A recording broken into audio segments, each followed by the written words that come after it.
silent.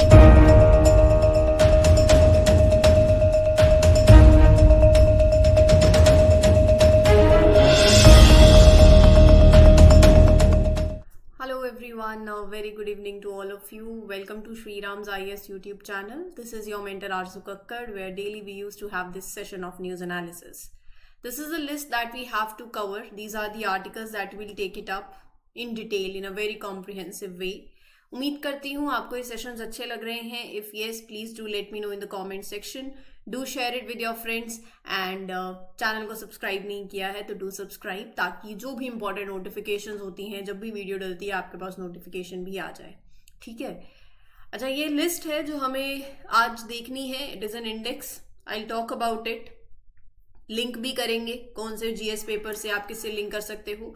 जैसे यहाँ पर दिस इंडिया इंफ्रास्ट्रक्चर रिपोर्ट, ये बेसिकली अब ये जो रिपोर्ट है ना, आप इसको लिंक कर सकते हो with urban development as well. अगर आपने बेसिकली इफ आई से कि आपने प्रीवियस ईयर पेपर्स पढ़े हैं, मेंस के प्रीवियस ईयर क्वेश्चंस देखे हैं, तो आप ये कंटेंट सीधा सीधा उसमें ऐड कर सकते हो. अगर आपने 5-6 साल के पेपर देखे हो तो अर्बन डेवलपमेंट से, जैसे अर्बन फ्लड्स हैं, मैं आपको एक सवाल बताती हूँ फॉर दैट मैटर. चलो ऐसा करते हैं, जब इस आर्टिकल पे आऊंगी तभी बताऊंगी. पहले आपको इसका ब्रीफ बता देती हूँ, ये आपके कौन से जीएस पेपर से लिंक कर सकता है. So basically India infrastructure report 2023, it is on urban planning and development, that was released. और ये आपके प्रीलिम्स के लिए भी इंपॉर्टेंट है, और यहाँ पर आपके मेंस के लिए जीएस पेपर 2 से भी आप इसको लिंक कर सकते हो, इंफ्रास्ट्रक्चर से. ठीक है. गवर्नमेंट पॉलिसीज एंड इंटरवेंशन से भी लिंक कर सकते हो. कैसे, वो मैं आपको बताऊंगी. मेंस के लिए यहाँ पर सवाल उठता है कि what are the challenges that are related to urban space. क्या क्या इनिशिएटिव्स अर्बन डेवलपमेंट के लिए हमने लिए हैं, राइट. तो GS paper 2. Then you have a species. ये जीएस पेपर 3 से लिंक कर सकते हो. सेलेमेंडस स्पीशीज, तो हैबिटेट, फीचर्स, जो इन जनरल जो सारी बातें हमने कितनी स्पीशीज कवर करी हैं अब तक आपको पता चली गई होंगी. Then you have world soil day. World soil day basically ऐसा सिर्फ इतना नहीं है कि हमने ये पढ़ लिया कि कब होता है और बात खत्म हो गई. नहीं, यहां पर हम इसको इन डिटेल लेंगे, क्योंकि ये आपके जीएस पेपर 3 से भी लिंक करता है और जीएस पेपर 2 से भी लिंक करता है. This will be the last article of today's lecture. If time permits I will take it up, otherwise I will take it in tomorrow's lecture, क्योंकि मैं इसको इन डिटेल कवर करूंगी, जहां पर हम soil conservation, environment pollution, degradation, ये सारे topics भी लेंगे इसी में. जीएस पेपर 3 से लिंक करते हैं ना, कंजर्वेशन, लैंड रिसोर्सेज, तो ये सारी चीजें होंगी वर्ल्ड सॉइल डे के अंदर. लेट्स सी.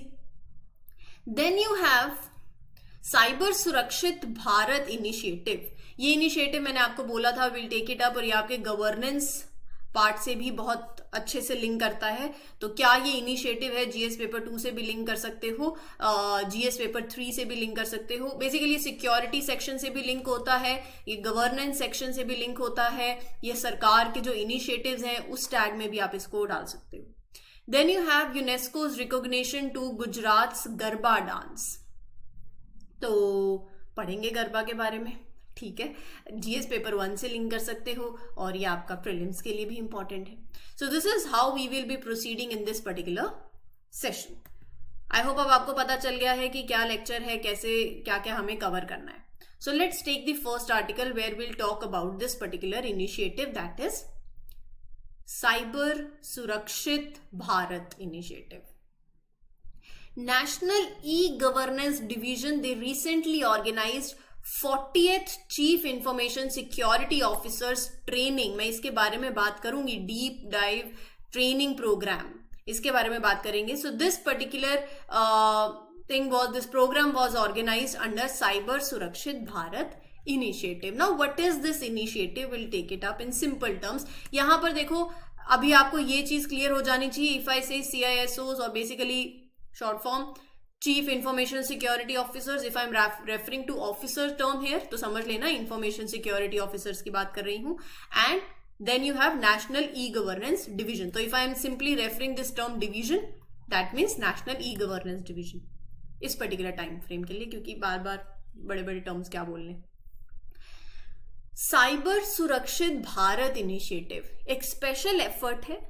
कौन सी मिनिस्ट्री का? Ministry of electronics and information technology, government of India. ठीक है. इस इनिशिएटिव का मेन गोल क्या है? इस इनिशिएटिव का मेन गोल है टू क्रिएट अवेयरनेस। किसके बारे में? साइबर क्राइम्स के बारे में।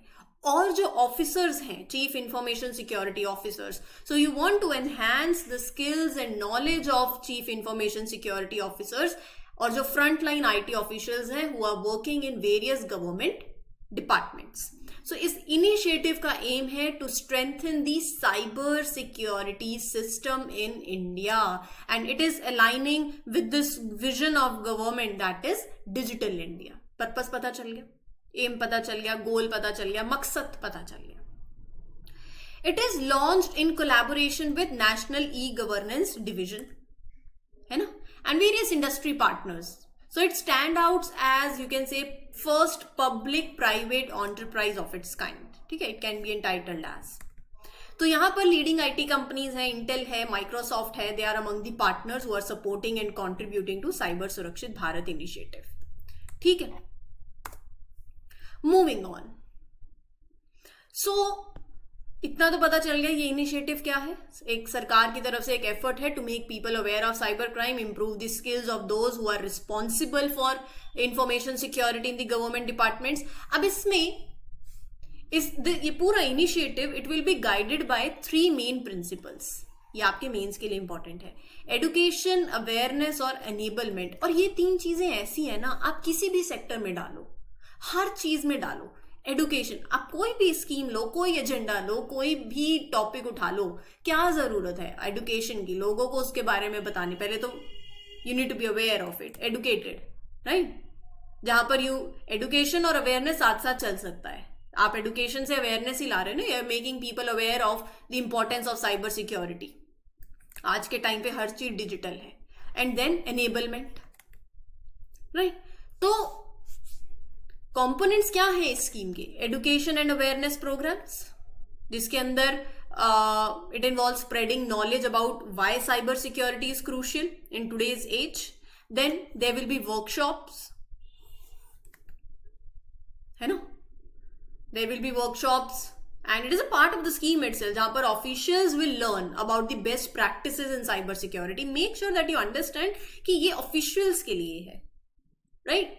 जैसे how they will be using cyber security health tool kits, जो कि रिसोर्सेज हैं that are design to manage and reduce the cyber threats effectively. So ये जो इनिशिएटिव है, it plans to conduct various training programmes across the country and the programmes will be attended by chief information security officers, technical officials from different entities such as central government, state government, public sector banks, UTs, public sector undertaking, defense PSUs, technical arms of army, navy, air force, so they all will be there. ठीक है, as I mentioned कि मैं deep dive training program के बारे में बात करूंगी. So this training program is specially designed for information security officers who are responsible for the security of information. So इस प्रोग्राम का गोल क्या है? डीप डाइव ट्रेनिंग के अंदर the primary goal is to educate them about cyber attacks, providing them with the knowledge, with the insight, कैसे cyber threat works, ways to defend against it. So the programme aims to give the officers exposure to meet recent technologies that are used for safeguarding the electronic infrastructure, staying updated on advanced tools. तो यहाँ पर training program provides a very comprehensive understanding of legal provisions that are related to cyber security and enabling officers to formulate policies for cyber security, right? It just goes beyond just prevention and education. It educates officers also. So इसके अंदर strategies basically it involves. कैसे आप effectively cyber attack अगर हो जाएगा तो how you will respond, formulating policies, view of legal provisions, right? Cyber crisis management plans को build करना, that plan should be very concrete in itself. ठीक है, next in news is this particular species salamander. A recent video of giant Asian salamanders living inside caves in southwest China has sparked awe and concern within the scientific community. हमारे लिए important है इनके बारे में जानना. इनकी तस्वीर अपने माइंड में कैद कर लो. अब वो यूपीएससी की प्रिपरेशन कर रहे हो तो वो वाली मेमोरीज नहीं रखनी है माइंड में कि हम अपने फ्रेंड्स के साथ यहाँ घूमने गए थे, वो पिक्चर माइंड में है। नहीं, वो सारी पिक्चर्स अभी माइंड से डिलीट कर दो 1 साल के लिए। अब जब भी बात हो तो मॉनिटर लिजर्ड, सेलेमेंडर्स, इन सब की इमेजेस आपके माइंड में रहनी चाहिए, क्योंकि जितने स्पीशीज के पिक्चर्स माइंड में रख लोगे उतना बाद में फायदा होगा, क्योंकि फिर ज्यादा सोचना नहीं पड़ेगा, याद आ जाएंगी चीजें। मेमोरीज है ना, पिक्चर से चीजें याद करते हो आप, तो वही है। अब जैसे कि अब मैं स्पीशीज की बात करने लगी हूँ, आप जितना पिक्चर आपके for the time being 2 minute के लिए पिक्चर भी सामने रहेगी तो भी वो माइंड में जाएगी, क्योंकि इसके साथ साथ मैं आपको बता दूंगी इसका पूरा फीचर्स क्या है। एक तरीके का salamander is a type of amphibian which means it can live both in water and on land. तो मैं इन्हीं की बात कर रही हूँ, ये पानी में भी और लैंड पे भी रह सकते हैं। They have a slender body, you can see, long tail, right. तो लीजर्ड और फ्रॉग का मिक्स है ना। So there are about 500 different species of salamanders, each having its own unique characteristics. So most salamanders have moist and smooth skin that is similar to frogs, and they also have long tails that are similar to lizards. Right, distribution और habitat की बात बाद में करूंगी, पहले आप तस्वीर देख रहे हो तो फीचर्स की बात करती हूँ। बॉडी देखो, they have bodies that are usually shaped like cylinders और their undersides are almost flat, ठीक है, सिलेंडर की तरह। और यहां पर देखो हेड के बाद कोई as such, their heads are triangular in shape with a very wide mouth, 2 eyes on the sides, you can see. So the body starts right after the head, गर्दन नहीं है, ऐसे लगा लो, right? So they come in different sizes depending upon the species. They can range from like 2.5 centimeters to as large as 20 centimeters. So Chinese giant salamander holds the title for the world's largest salamander. It can grow up to an impressive 5 feet in length. ये cold blooded है, इसका मतलब their body temperature changes with the temperature of their surroundings. और इनकी एक fascinating ability है, they have this power to regenerate their lost body parts. मतलब जैसे tails हो गए, toes हो गए, so they can regrow their lost limbs in just few weeks. तो it helps them to survive the attacks from predators. और ये nocturnal है, मतलब they are most active during the night. Some species of salamander can be poisonous also. They have substances that can be harmful to predators. Some salamanders have teeth, which is not common among the amphibians, right? रही बात habitat और distribution की, वो बता देती हूँ। Salamanders के बारे में पता चल गया, लीजर्ड और फ्रॉग का मिक्स है, long tail, slender body, and distribution की बात कर लेते हैं। सो है, you can see salamanders range in North America, Europe, Asia, northern parts of South America and North America. Highest population आपको देखने को मिलेगी in Appalachian Mountains in North America. Almost 1/3 of their global population lives there. So habitat मैंने आपको वैसे बता ही दिया, land और वाटर दोनों पे they prefer to live in or near water, so they can also be found sheltering on moist grounds, जो कि creeks, ponds के पास हो, damp environment, ठीक है, क्लियर हो गया। बाकी रही फीचर्स की बात, वो सारी बता दी मैंने आपको, each and every point, cylindrical shape, triangular shape head, wide mouth and size भी बता दिया। चाइनीज जाइंट सेलेमेंडर की बात कर ली, कोल्ड ब्लडेड है, रीजेनरेशन कैपेबिलिटी बता दिया, नॉक्टर्नल है, they can be poisonous also, ये भी आई हैव शेयर्ड। सॉर्टेड है। यहां तक किसी को कोई डाउट हो तो do ask me in the comment section. Then let's move towards India infrastructure report 2023 on urban planning and development. GS paper 2 के इंफ्रास्ट्रक्चर सेक्शन से लिंक कर सकते हो। और यहां पर एज आई वाज मेंशनिंग, आप अच्छा, मैं आपको ना एक खुद से क्वेश्चन नहीं बना रही हूं। 2016 में ना यूपीएससी ने मेंस में क्वेश्चन पूछा था। अब जब मैं ये आर्टिकल कवर करूंगी, उस आर्टिकल कवर करने के बाद खुद से सोचना कि मैं यहां से कितना कंटेंट यूज कर सकता हूँ। वो डायरेक्टली आपको नहीं कहेंगे कि चलो भैया हमें इंफ्रास्ट्रक्चर रिपोर्ट के बारे में बताओ, चलो एक अर्बन डेवलपमेंट पे ऐसे लिख दो। यूपीएससी है, मजाक नहीं है, वो कंटेंट वही है, बस आपको पहले स्ट्रेट फॉरवर्ड क्वेश्चंस है, अब थोड़ा सा घुमा घुमा के आंसर लिखना पड़ेगा, ठीक है, मतलब क्वेश्चन घुमा के आएगा, कंटेंट आप वही डाल सकते हो। सवाल था 2016 में यूपीएससी ने कहा कि जो अर्बन फ्लड्स की फ्रीक्वेंसी है ना, due to high intensity rainfall, it is increasing over the years. Discuss the reasons for urban floods, highlight the mechanisms for preparedness to reduce the risk during such events. Are you getting my point? तो यहां पर अब जैसे urban development को लेके question आ जाता है, आपको पता होना चाहिए जब भी मैं बात करूं कि देखो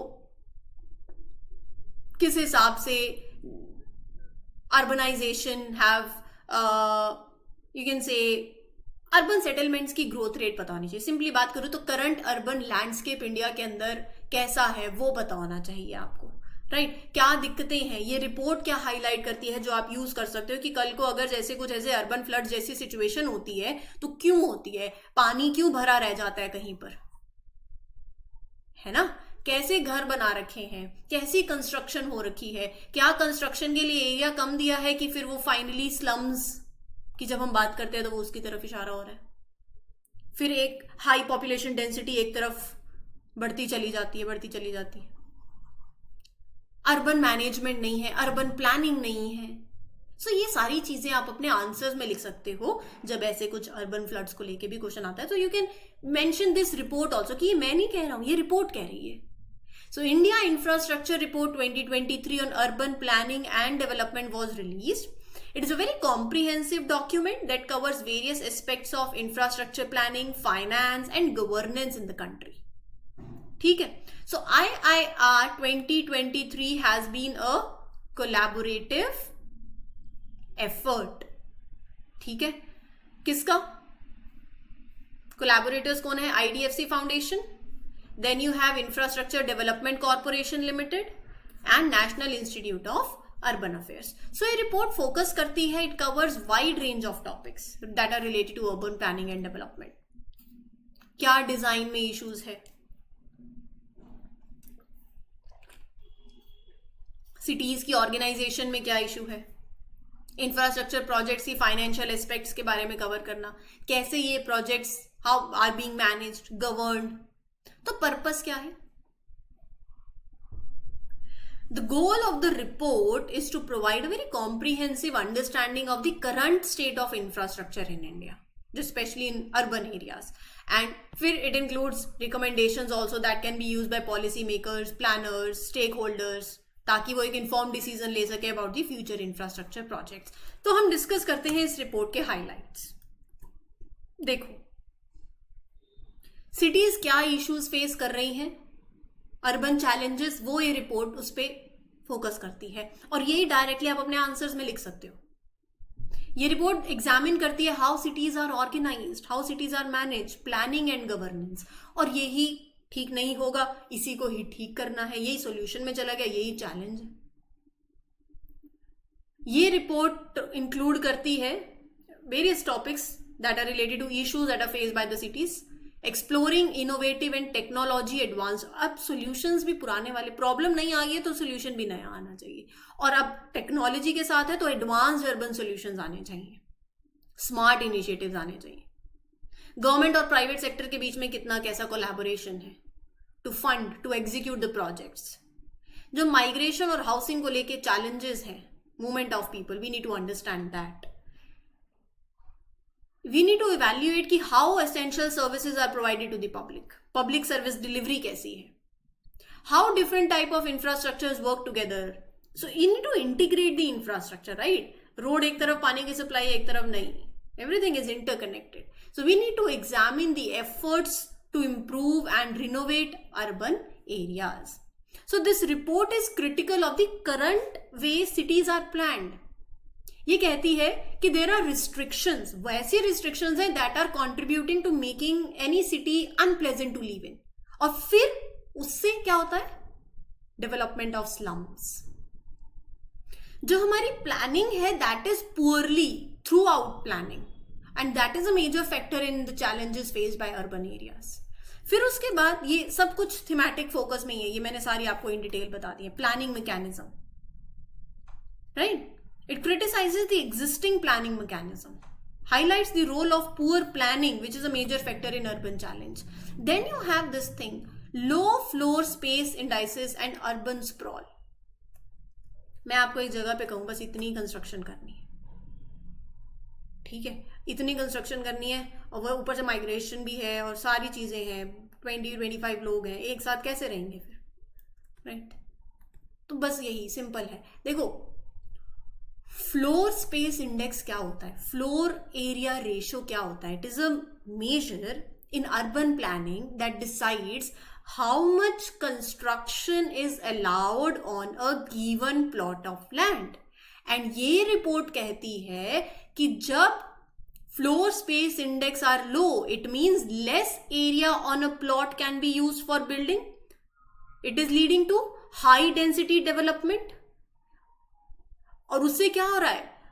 एक्सपेंशन हो रही है, लेकिन that is resulting into undeveloped land. अगर FSI floor space index low होगा, it is link to creation of slums, क्योंकि they can force higher density, higher population density in limited spaces अगर होगी, तो obviously due to restricted concentration, अब मैंने इतना ही एरिया है, तो obviously it will be link to creation of slums ना। रिपोर्ट कहती है कि cities should adopt a redevelopment policy. They must encourage the reconstruction of existing areas, right? So that is the case. So here they are also mentioning about private landowners giving up some land in exchange for higher FSIs and better road connectivity. इन सब पे उन्होंने stress किया है. ये कहते हैं कि देखो सिटीज को ना एक डायनेमिक वे में ग्रो करना पड़ेगा. ये सारी पॉइंट्स मैं आपको बता रही हूँ, ये सोल्यूशन है जो आप अपने आंसर्स में लिख सकते हो. चैलेंजेस बता दिए मैंने, अब सोल्यूशंस पे आ गए हैं, राइट? तो वही जैसे एक्सपेंशन होगी, सिटी एक्सपैंड होगी, कैसे लोगों को आप ज्यादा अकोमोडेट करोगे? You need to have dynamic way with that capacity to accommodate. और दूसरा, ये रिपोर्ट एनालाइज करती है कि कैसे लोकल गवर्नमेंट में, मतलब हम लोकल बॉडीज की बात करते हैं ना, municipalities, city government, so how they are managing their finances. Financial sustainability की तरफ इशारा करती है कि there is a very urgent need for that. Public private partnership, municipal bonds, ये सब आज के टाइम पे क्रूशियल टूल्स हैं for financing urban development projects, right? If you acknowledge कि इंडिया का success, if you acknowledge it in PPPs in areas like roads, ports, airports, energy, such partnership, अगर आप देखो यहां एरिया में सक्सेस दिखाती है पब्लिक प्राइवेट पार्टनरशिप, तो अर्बन सेक्टर के अंदर, अर्बन डेवलपमेंट में such partnership are less common. Are you getting my point? So ये सब मैं नहीं कह रही हूँ, ये रिपोर्ट कह रही है. And these are the points that you can write in your answer. बहुत अच्छे पॉइंट्स हैं, नए पॉइंट्स हैं, आई वुड से. वही अगर सबसे अलग लगना है तो सबसे अलग पॉइंट्स भी होने चाहिए. ठीक है, क्लियर हो गया? So these are the things. Moving on to the next one. अच्छा, current urban landscape in India, इसकी भी बात कर लेते हैं. ये आप अपने आंसर्स में लिख सकते हो when you are talking about urban landscape. तो कुछ फैक्ट्स हैं. See, Indian cities play a very crucial role in country's economic growth. They contribute significantly to the GDP. Urban population सबको पता है, it is increasing and cities are expected to contribute even more to the national economy in future, right? So current urban landscape यही है. India is one of the fastest growing economy. Cities contribute 66%, a number expected to rise to 80% by 2050, right? देखो, urbanisation rate की मैं बात करूं, so that is, urbanization rate is slow, but the share of population that is living in officially classified urban areas, it is growing steadily. Urbanization is slow, but that share is increasing. Urban settlements are growing, and India's 7 largest metropolitan areas जहां पे वो बात कर रहे हैं इसकी, that are Mumbai, Delhi, Bangalore, Kolkata, Ahmedabad, Hyderabad and Chennai. Then we'll take this particular article for today, and World Soil Day we'll do tomorrow. ठीक है? That is your गरबा के बारे में पढ़ेंगे. Garba dance, why we are taking it? News बहुत अच्छी है, सबको पता ही होगा. UNESCO had added Gujarat's garba dance to its prestigious representative list of intangible cultural heritage of humanity. This recognition took place during the 18th session of Intergovernmental Committee in Botswana. ठीक है, बात करते हैं गरबा डांस के बारे में. ये मैंने आपको बता दिया. गुजरात का फोक डांस है, सबको पता है garba dance. Garba is a traditional dance form that originates from the state of Gujarat. It holds cultural importance, social importance. It is often performed during Navratri festival. It celebrates the triumph of good over evil. So people usually wear this. Photo में देखा था ना अभी, traditional vibrant attire होता है, circular pattern form करते हैं, rhythmic music होता है, उस पर डांस करते हैं, creating a very lively and joyful atmosphere. Right. So here UNESCO's list recognizes cultural practices that I'm talking about, representative list of intangible cultural heritage of humanity. So this list recognizes जो भी cultural practices हैं that are considered important for humanity and that needed to be safeguarded for future generations as well. तो garba dance is the 15th cultural event from India. 2021 के अंदर Kolkata Durga Puja was the most recent edition. तो ये आपको पता होना चाहिए. ठीक है, गरबा डांस के बारे में थोड़ा सा और बात कर लेते हैं. Garba is a traditional folk dance, ये मैंने आपको बता दिया, नवरात्रि के टाइम पे होता है. Garba comes from a Sanskrit word for womb. It symbolizes life, creation.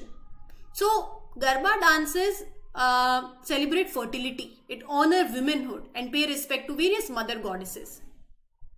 Right? So it's also a part of ceremonies making a girl's first menstrual cycle and upcoming marriage also. तो वो मैंने आपको बता दिया, goddess Shakti, that is representing feminine energy. There is an image and the dance is performed around a centrally lit lamp or an image of goddess Shakti. So singing, clapping, celebrating it, all it happens here, how it is being performed. Right? Dandiya Ras influence. Modern Garba is heavily influenced by Dandiya खेलते हैं, बोलते हैं ना. The merging of Garba and Dandiya has resulted in high energy Garba dance that is seen today. So Garba fosters social equality by bringing down socio-economic, gender and these structures. So it remains very inclusive, participative for all, for diverse, for marginalized communities, strengthening that community bond. है ना? So this is what it is. उम्मीद करती हूँ session clear हो गया हो. If yes, please do let me know in the comment section. Do share it with your friends. This is your mentor Aarzoo Kakkar signing off for today. Happy learning, all the best. Thank you.